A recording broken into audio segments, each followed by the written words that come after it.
আজি আমি সমাবেত হৈছোঁ যে আমি এইটো নৰাচিগা বিহুখন আমি মিচিঙত পৰাগ বুলি কওঁ। এইটো আমি 5 বছৰ বা 10 বছৰ মূৰে মূৰে খাওঁ। আমি এইটো ধনী পল কাৰ্চিং কাৰবাং তেজী মেল আঁকিক লৈ আমি এইটো পৰাগ উৎসৱটো পালন কৰা হয় প্ৰতিটো 5 বছৰ বা 10 বছৰ মূৰে মূৰে।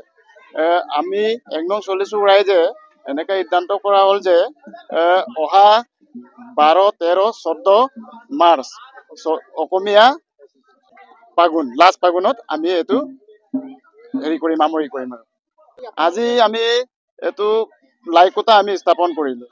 এই লাইকোটাটো এনেকৈ স্থাপন কৰা হৈছোঁ আমি গাঁৱৰ একদম চলিছোঁ গাঁৱৰ বয়োজ্যেষ্ঠ ডেকা গাভৰুক লৈ আমাৰ উদযাপন সমিতিৰ প্ৰেচিডেণ্ট ছেক্ৰেটাৰী বা ৰাইজক লৈ বৰাসকলক লৈ আমি এইটো লাইকোটাটো আজি স্থাপন কৰা হ'ল। আজি আমাৰ গুণাচতী পঞ্চায়তৰ ভিতৰত আমাৰ 1 নং 40 হিচাপে আমাৰ ইয়াত নামাকৰণ আছে।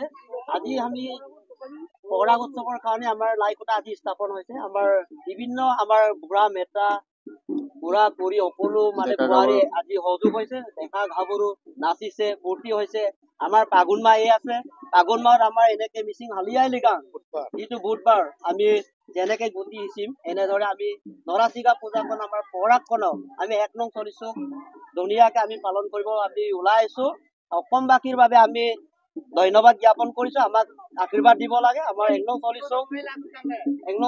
আমাৰ ৰাইজে আমাৰ যেনেকে আমি উদ্দীপনা সাজি উলহ মালহেৰে ওলাই আছে এনেদৰে আমি ভৱিষ্যত শান্তিৰে আমি পৰাগখন পাতিব পৰাকে আমাক ৰাইজে আশীৰ্বাদ দিবৰ কাৰণে মই